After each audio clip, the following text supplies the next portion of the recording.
Utah's got a new apparel partner as they officially announced they're an Adidas school.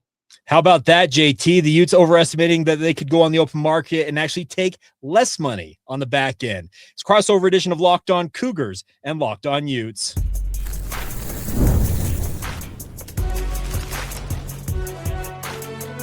You are Locked On College Crossover, part of the Locked On Podcast Network. Your team every day.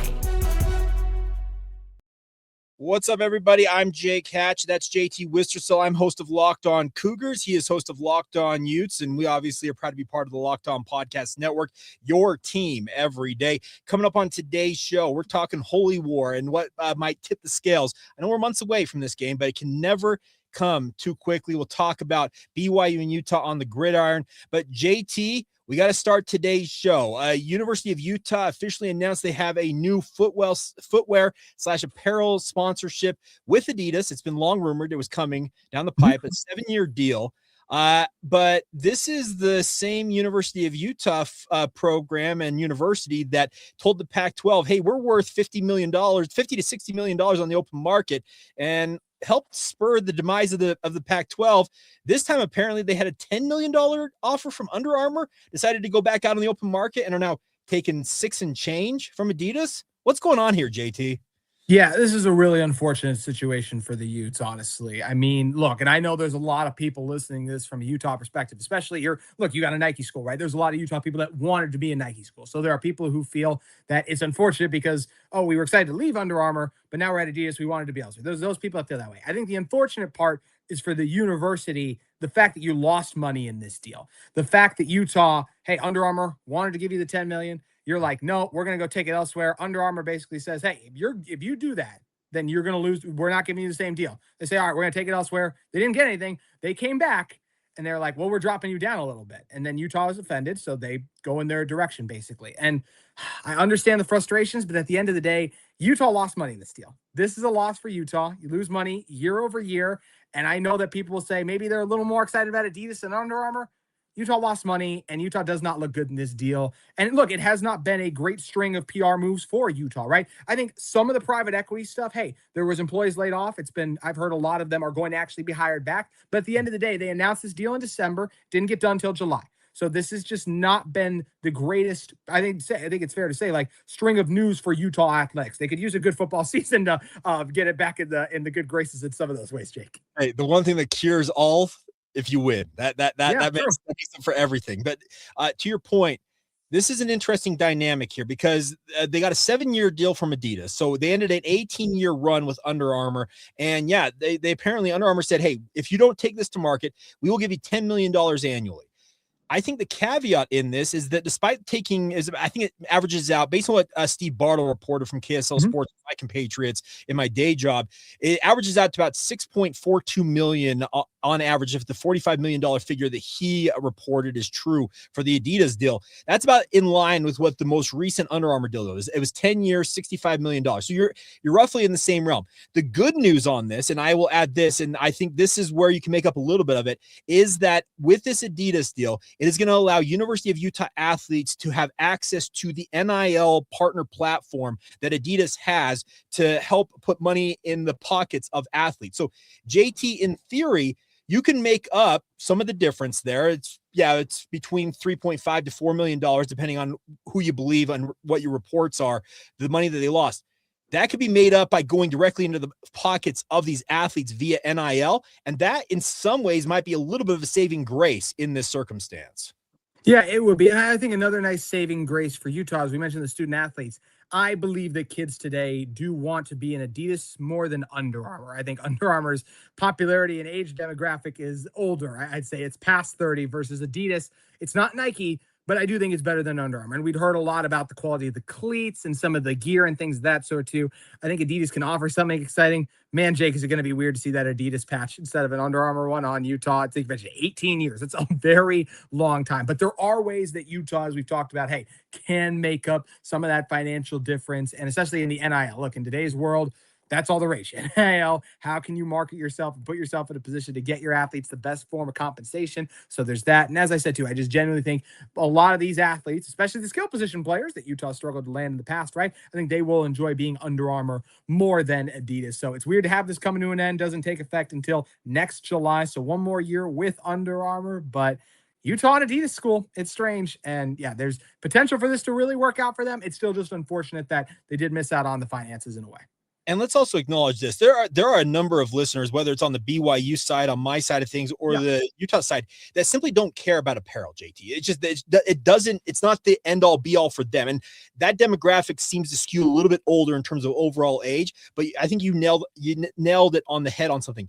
Young people, when it comes to playing sports, they grew up a Nike fan, an Adidas fan, Under Armour. They have apparel brands that they identify with, and it's a deal. It may not be the deal breaker for some people, but you being an Adidas school or you being a Nike school, it can mean the difference between getting an athlete and not getting them. And look no further than what happened with Darren Peterson and AJ DeBonsa. Darren Peterson has been locked in with Adidas apparently for years and got a huge deal on his rookie shoe deal with Adidas after being drafted by the Utah Jazz. AJ has been a Nike guy forever, and that's helped steer him in some ways to getting to BYU. It is a big deal for young athletes. Apparel brands are part of the equation.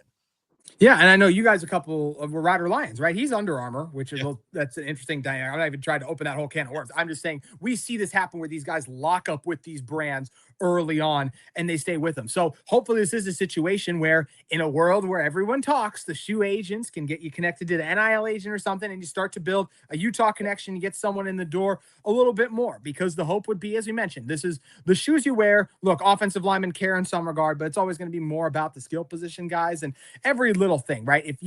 There are certain, we just know this to be true. There are certain athletes outside of the state of Utah that when Utah pops up on their list, they may not be like, okay, that's one of my top destinations right away. But even if it's just get them in the door, like, hey, it's Adidas rather than Under Armour. Well, I like that a little bit more than an Under Armour school. Every little thing can potentially help too. It's just, I still just go back to being like Utah Adidas gear. It's so strange, Jake. It's going to take getting used to, but you're also just totally right. Real quick, like BYU fans and Utah fans, if it says Reebok on there, no one cares. They're buying it.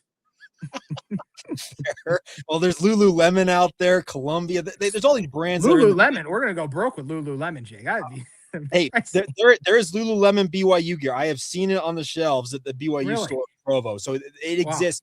But I think the thing is, like, for BYU, I have occasionally heard from BYU fans they would like the Cougars to go with another apparel partner. I can tell you the BYU, it's going to take Nike breaking up with BYU instead of vice versa. BYU adopted Phil Knight and Lavelle Edwards were thick as thieves. They were very, very close while Lavelle was alive. And BYU was one of the early adopters to take a Nike on as their apparel provider, their uniform provider, and the like. So these brands, they are synonymous with a lot of these programs. BYU is a very, very proud Nike school. And I think in time, if this Adidas still works out, Utah fans, they will be very proud to have the 3 stripes on their uniform, much like it was for Under Armour. And before that, it was Nike for a long run for Utah as well. It's just, it's part of the equation in modern college athletics. And it kind of comes back to, as we often talk about on these shows, JT, comes back to the almighty dollar. Green talks, money talks, and that's what Utah is chasing here. It absolutely is. I am so curious to see how this partnership works out, how the fans embrace it. I think, as I mentioned, there's a lot of people that wanted to be a Nike school, but there's only so many schools that get to do that. And I think Utah with Adidas, look, Adidas wanted Utah at least. It's good to be wanted. This is weird, Jake, but I'm very fascinated to see how it plays out. The Under Armour era is over, and a lot of people will at least be excited about that, as I know for sure. Okay, one final note on this, and we're going to transition into talking about the Holy War. Utah, at some point, I would love for you to hit the open market and exceed expectations rather than lower them. Just personal opinion on that matter. I will say, I don't think they were doing anything to save the Pac-12, by the way. They weren't going to. But hey, come on now. All those reports were that University of Utah convinced the Pac-12 that we are worth between $50 and $60 million.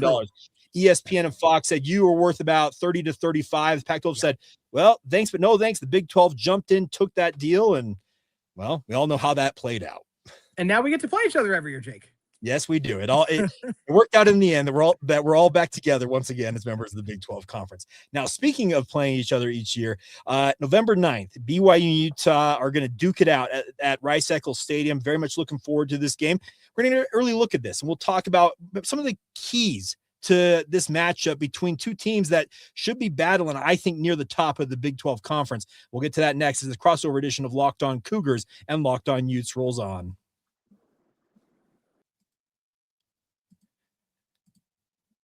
Today's show is brought to you by our friends over at Odoo. Running a business should not feel like you're trying to connect a bunch of systems that were never designed to work together. You got one app for accounting, another for inventory, another for sales, and somehow none of them seem to communicate with one another. That's where Odoo comes in. It's an all-in-one business management software that brings every part of your business together in one powerful platform. From sales and accounting to inventory and marketing, everything works together in one place, helping your team move faster, stay organized, and focus on growing the business instead of managing your software. The best organizations know that success is not just about talent. It's about having everyone working towards the same goal. That's just as true in sports as it is in business. The thing about this is we talk about Utah, the business of sports, getting a new apparel partner. It can be a very difficult thing to decide, okay, which way are we going to go? But the thing is, it feels like everyone, if you're on the same page, it makes everything work together, and especially considering you need to have your systems all operating on the same platform. So great organizations, they win because operations matter, and that's why you should get Odoo. Try for free at odoo.com/lockedon. That's odoo.com/lockedon. Thank you once again for being here on a crossover edition of Locked On Utes, Locked On Cougars. I'm Jake Hatch. That's JT Wister. So please join our Locked On Cougars and Locked On Utes Everydayer clubs if you don't mind. Get access to audio ad-free episodes, Locked On merch. On my side of things, we have a texting service. I believe, JT, you have that as well on your end. If correct me if I'm wrong there. Mm-hmm. The bigger point is 7-day free trial. Get a full week to see if it's the right option for you. Go to lockedoncougars.supercast.com on my end for BYU. For you, it's lockedonutes.supercast.com, correct? Yes, it is. Join today. Yeah, check it out. All right. Obviously, big game coming up between BYU and Utah. And I've got no problem saying that there are, in my opinion, 4 games on BYU's schedule that will make or break this season for BYU. The number 1 game, I think, far and away is the home game for BYU against Notre Dame. But number 2, JT, if it wasn't for Notre Dame, I think this would be the number 1 game, as it kind of typically is. It's the rivalry game. It's the Holy War game. It's at Rice-Eccles Stadium. And if BYU, as I think they want to be, is considered to be a Big 12 contender this year, they're going to have to prove that on the field up there in Salt Lake City. And that's much easier said than done. Are you telling me BYU fans would rather beat Notre Dame than Utah this year? I think in this circumstance they would take that. Especially, wow. JT, I think the stakes, considering what Notre Dame should be when they show up in Provo, Utah. Our good friend Spencer McLaughlin, he and I have talked about this on Locked On College Football. This is I think he's right about this. He says it's the biggest game of this century for the BYU football program. With Notre Dame coming to Provo, they should be at worst a top 5 team. If BYU gets off to a great start, they are going to be top 10 at worst.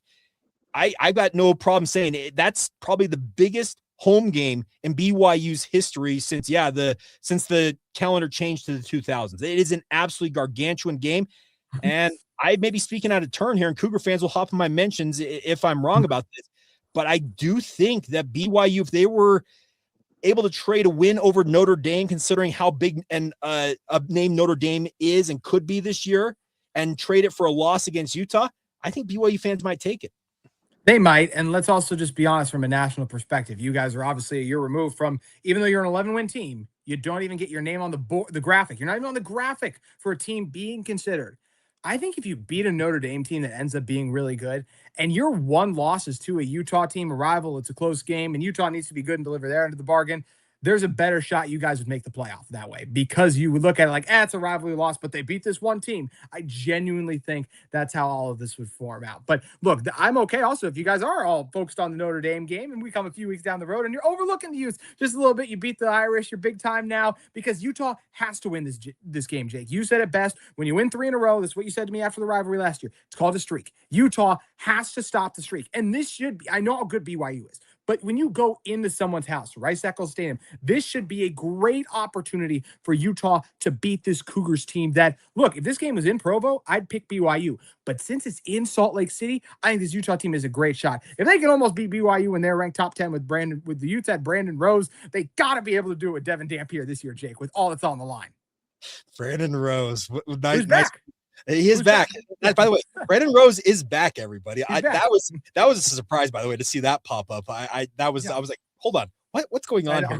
But nonetheless, I think you make a good point there because BYU is going for 4 straight wins, and obviously it's not that long ago. I know it's a few years in the rearview mirror, but there was a 9-game streak. There was a decade plus that BYU seemingly could not get over the hump against Utah, JT. And I know that Cougar fans, if they have their druthers, they'd beat Notre Dame, beat Utah, make a perfect run through the regular season, make a run towards the Big 12 title game, and hopefully a rematch against Texas Tech in that Big 12 championship game. But this is a game that routinely it is a 1-score affair. It just doesn't matter what these two teams do, JT. They're going to play. It's going to be a touchdown difference or inside of a touchdown difference. And that's the simple fact of life. It feels like between these two teams, the dynamic that's different for me in this. I want you to get your thought on this.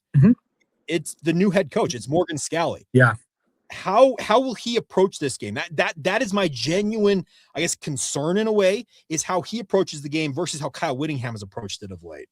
I think Kyle Whittingham approached the game like a high school kid who, before he leaves the gym, has to make one last shot. I think in his mind, he had to do everything in his power to make that final shot, aka beat BYU before he left Utah. I just think you look at the way he coached, it was emotional because he is arguing analytics on some of these decisions to kick a field goal. But at the same time, you just got to sit and ask yourself, I'm not trying to go all the way back. It's like, what are the analytics of your pass offense converting that? If you're screaming there telling me the analytics aren't there for our kicker, I don't think the analytics are there for your pass game either. So I just felt like there was so much emotion wrapped into those 4th down decisions. I don't think Morgan is going to operate in this game. It's not because, hey, Morgan's obviously not on the hot seat or anything of that nature. He just has a lot of time left to try to beat BYU. I think we know it's not just any other game. This is the biggest game on Utah's schedule. It's not even close. They have to beat BYU. They're their bitter rival.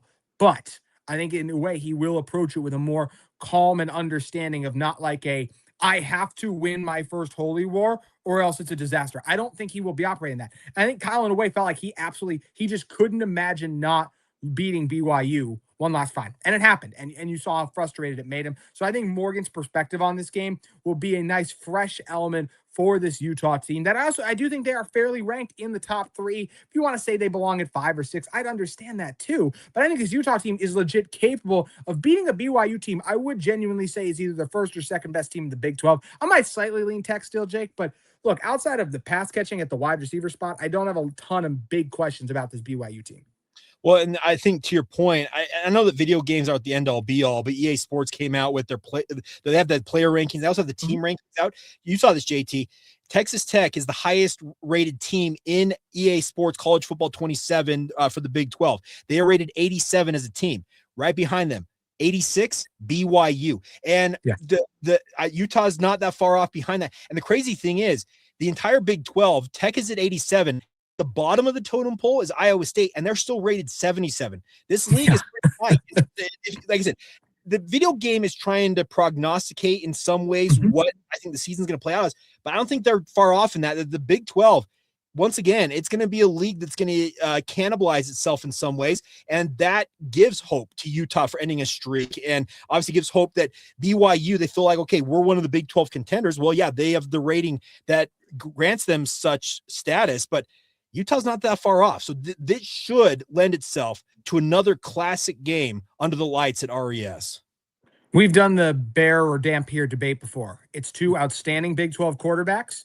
I look at a Utah team. There are questions on the offensive line, but that's where it's nice for Utah. You're not going down south and have to deal with that road atmosphere. And how is your offensive line that hasn't played in a holy war together? How are they going to communicate? It's going to be quiet on 3rd and long. That's nice for Utah to get that. You have time to build the chemistry with this wide receiver unit. On the defensive side of the ball, I like the DBs that Utah has on the outside. And if those wide receivers for BYU don't emerge there, that's where your hope is you make BYU one-dimensional. Now, Utah has to figure out how to tackle Bear Bachmeier. That was something that was very complicated for them last year, Jake. I saw the clip the other day, and it got my face all red once again. And tackling LJ Martin would be nice too. But if you can make the Cougs one-dimensional, it at least helps out that process. And do I think BYU is going to walk in there and Bear Bachmeier won't be able to complete pass? No. But do I think the Utes DBs have a really good chance to stick to those wide receivers and you at least put more bodies in the box? I do think that's the case. I think there's absolutely a chance that Utah can win this game. I don't know if they'll be favored in this one, but Utah has to win this game, as I said once again. You cannot lose 4 times in a row to your rival. Would just be crazy when you're trying to still fight for your place as the top team in the state. BYU's won 3 in a row. Right now it is BYU. You lose 4 in a row. I don't even think it takes one for Utah to try to get back then. It takes like multiple wins in order to make something happen. Utah has to win this game, Jake. Hey, you said it, JT. Utah has to win this one. BYU, they want this win. Trust me, there are Cougar fans. Not as bad as Notre Dame, but yeah. No, there are Cougar fans who I'm telling you are going to say, no, I will take Utah no matter what. It doesn't matter. I want the win over Utah. I get it. It's bragging rights. It's literally being able to go to church and sit next to your neighbor and be like, hey, how about that game over there? But like, it's putting the score up in the hymn thing at church. Like, yeah. This rivalry, and trust me, I work in sports radio here in Salt Lake City. I think most of our listeners on both sides know this. We operate a lot of what we do in sports radio off of a rivalry this rivalry generates interest 24/7, 365, and it does not take any time off. It year round. It is absolutely incredible. Now, you talk about some of the advantages you think Utah could have. We'll delve more into that. I think there are some, I guess, what we call tipping the scales. What could give the edge to these two teams? And we'll dig into that as we continue on with this crossover edition of Locked On Utes and Locked On Cougars.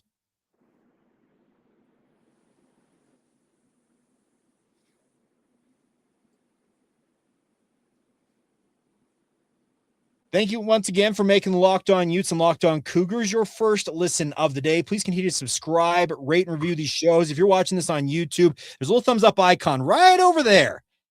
Click it. Helps the algorithm share it with either Cougar fans or Utah fans, depending on which side of the rivalry you happen to sit on. And JT and I, obviously, we like our job. So help us keep these incredible positions that we have, talking to you Cougar fans every single day as part of the Locked On Podcast Network. All right. So JT, there are 3 places I think that this game is going to tilt on this coming season. And you already hit on one of them. So we'll not bury the lead here. It's the quarterback battle. You got Devon Brown on one side, and obviously I think the Bird Ficklin dynamic plays into that for Utah.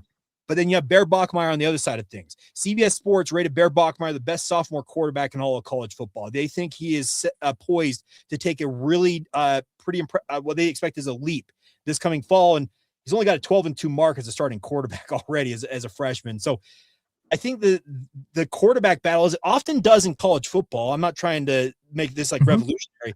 Quarterback play is the great differentiator, isn't it? It absolutely is. Who are the other sophomores he was competing with? I am curious, real quick. There's the Bryce Underwoods, obviously out at Michigan. You have that's right. Keawe Sagapula-Tele out at Cal. Yeah, there are some sophomore quarterbacks, and they consider Bear the class of the bunch. And it's not that Bear's no slouch. He's a 4-star prospect when he came out of high school. He was a all everything type recruit. Everybody wanted him. So it's not that he's come out of seemingly nowhere. It's just considering what he accomplished. He is a very accomplished quarterback despite being pretty young relative to his college experience. I hate saying this is the Utah guy. I actually feel like the country, in a way, college football writer-wise, moved on too quickly from what Bear was able to do. When we were doing these previews last year, Jake, I'm the one telling you, with that freshman quarterback, there's no way you're beating this Utah team that's going to go on and do these things. And Bear blew me out of the water. I could not believe how poised he looked for a freshman quarterback that didn't even get to go through spring ball with his team. Bear's tremendous, and I think that's what's going to absolutely give the Cougars a great shot to win this game. Because even if, I think Utah might have the edge being at home, BYU is going to come in the season as the better team, rankings-wise, and probably come in this game with a higher ranking for a reason. They're phenomenal, and Bear, one of the biggest reasons why. But Devon Brown, one Big 12 newcomer of the year last year for a reason. He's a true dynamic dual threat quarterback. More is going to be on his plate this year because of the step back in the offensive line, but I believe his wide receiver room is overall deeper, and I'm excited to see his scrambling ability more on display, Jake, too. They have to keep him healthy. We know now he wasn't 100% against BYU last year. I think if he is 100%, you could be talking about the best quarterback in the Big 12. Either of these two guys could end up being that way too. This is, to me, is the best Big 12 game. I cannot wait to see it happen, and the two quarterbacks are absolute box office. That's why this game is going to either be Fox Big Noon or College Game Day. One of the two should be here because this is the best game on the Big 12 slate. The tough part with that, trying to get the national attention, is you look at the other games on November 9th, JT. They got they got LSU, Alabama out there. There are some heavy hitters. Oregon, Ohio State, I think is that same day as well. And we all know that Ohio State and Big Noon kickoff are like tied at the hip. So, well, I would like to think it would happen, but just the slate of games that BYU and Utah are going up against could negate that. Jake, when it comes to this game, I never have wrong takes. I always get the crowd numbers right. So I think I know what I'm talking about here when I say we're getting game day or Big Noon. Hey, I hope. Hey, JT. So let it be written. So let it be said by you. So let it be done. I'm totally cool with that. Okay. So quarterback battle. I'm with you. I do think that these are two of, if not the two best quarterbacks in the Big 12. And that could go a long way. Whoever outplays the other goes a long way to winning this game.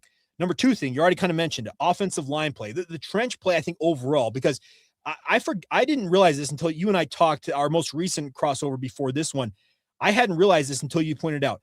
All 9, so all 5 offensive line and all 4 defensive line spots for Utah are turned over this season. The entirety of their trench play will have brand new starters at every position going into the season.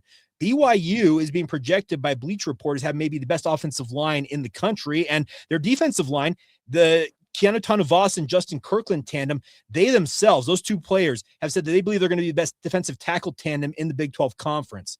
So that war in the trenches, much like the quarterback battle, could go a long way to determining this. And it absolutely leans BYU right now. There's no doubt about it. Also, one fascinating element of this game, Jake, in my opinion, by the time we reach the Holy War, Utah will have played one good team, one truly good top 25 caliber team. It's Houston. And then it'll be this game right here. I do not think Arkansas is going to be good. Iowa State, Colorado, Cincinnati. I don't think we're talking about any even top 10 Big 12 teams right now. Outside of a Houston Cougars team, I do think is really good. So then we get to the other Cougs being BYU, and this will be a massive test because this will probably be the best trench talent they see on either side of the ball.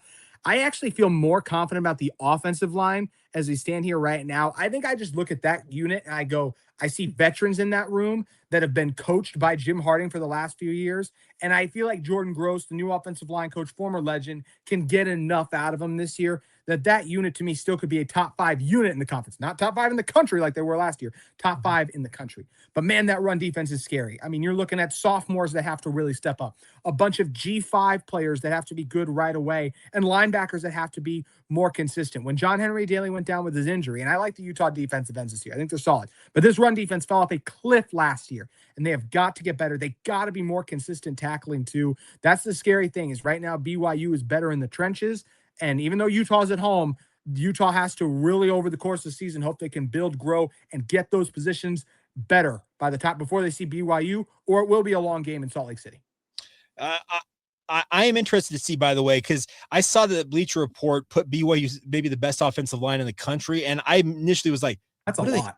It is a lot. And they were saying it's kind of built on the back because Bruce Mitchell is considered one of the best centers in the entire country. And I got no problem saying that he's absolutely elite. Andrew Gentry's got a national championship ring, having played for Michigan. Like, the guy is a solid right tackle. Kyle Safarchuk was a great addition out of the FCS ranks. And so long as I think the tandem, Sapaki Fee now is a transfer in from Washington who has entrenched himself at left tackle. And so long as they find somebody, whether it's Sonny Mocassini or somebody else at left guard, BYU's O-line is set up to be very, very good, but it's got to come together. You got to have, because last year, that 5-man unit had already known a lot of each other, like guys like Waylon Lapuaho and Isaiah Jota. They'd worked together for months, if not years at that point together. There's a little bit continuity concern there for BYU in the O-line, but you have the building blocks. And to your point, I do think that BYU has the edge right now in trench play, but this game is in the back half of the season, and that gives a lot of time for Utah, as you mentioned, to hopefully build it up. But I do think that trench warfare, it's going to be critical to whoever comes out on top in this game. All right, you ready for the final point here, JT? Go for it. This game routinely has 2 or 3 plays that tilt it on its head.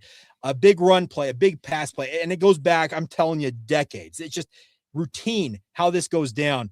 What do you want to make a bold call as to what play, or will it be a call? Like, what will happen to tilt this game? Does that make sense?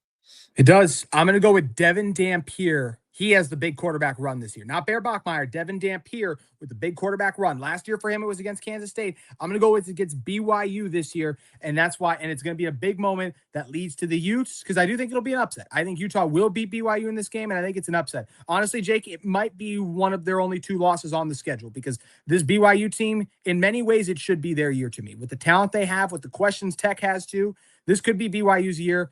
It just doesn't shake out in their favor schedule-wise to have to come to Salt Lake City. But hey, they've won here before and recently, so they very well could. But I'm going Devon Dampier with a big play. And I'll also throw in there, Jackson Benny does catch the interception this year. He catches the interception. There's no penalties, and that's the other one. Those 2 things got to happen. But does Jackson Benny get dragged into the end zone by Bear Bachmeier again? Probably at some point. He's still not the biggest, but he's solid. He's solid. So real quick on my end, I think it's LJ Martin. He wants to go out a winner against Utah, and I think that he has a moment in this game. There was a play years ago, Tyler Algier against Boise State. It was a one cut. It was a inside zone play. He took one cut it up, right it back up against the grain, and he went like 80 yards untouched up the field against Boise State. It set the entire tone for that game of a rivalry that BYU and Boise State enjoyed during the independent era. I think it's a moment like that for LJ Martin, that he just has a moment of brilliance, and I think that could put BYU over the top. We'll see what happens, though. I can't wait, Jake. This game is always so electric. And as I said, I just genuinely, Utah has to win this one. I mean, you're already little brother. You can't not be little brother. You've lost to him 3 times in a row. But, man, losing 4 in a row, it's the equivalent of getting the swirly in a way. Like, it just can't happen, Jake. Utah I could get clipped on that. I don't care. You know what, Jake? I actually want to make a bet with you right now. Do you want to do a friendly wager on this game? Let's do it. Yeah, let's do it. The loser of this game has to wear the other winner's shirt on his show. You have to wear a Utah shirt. I'll wear a BYU shirt. You down for that? True story. Go. I think I still have it. I have a Utah like Nike era shirt. I think I have it somewhere. So yeah, I'll take that bet. Let's do it. I'll take that bet. I will wear red and black and on my show. You used to host the show. I know, but come on. I'm a BYU alum, dude. It kind of hurts the skull still. So anyway, I'm a alum, but I'll rock the blue. I'll rock the blue if y'all win. All right, we'll see. So there you go, people. Boom. Keep that in mind. It's months away. This is June, but we're talking about November, and we'll see how it all plays out. JT, if BYU fans want more of your content who may not already know where you're at, where can they find it? Yeah, you can head over to Locked On Utes on X, Locked On Utes on YouTube, at JT Wistrcill as well. Always some fun Utah talk going on there. And as Jake said, it's very good to talk Holy War for the state of Utah for our shows as well, too. So I think we'll both be doing some more of that frequently. Yeah, no doubt about that. If you want more of what I do with BYU, check out Locked On Cougars on YouTube, wherever you get your podcasts. Follow the show on social media, Facebook, Instagram, or Twitter, Locked On Cougars. I have a new handle on X, aka Twitter. I'm now at Jake Hatch. Finally got the handle I have chased for a decade, JT. So I'm glad to have that in my back pocket now. But as always, thank you for subscribing, rating, reviewing shows. Please be joining the Everydayer Clubs, LockedOnCougars.supercast.com or LockedOnUtes.supercast.com. Hey, and as always, come back tomorrow to either one of these podcasts and be an everydayer with us right here on the Locked On Podcast Network.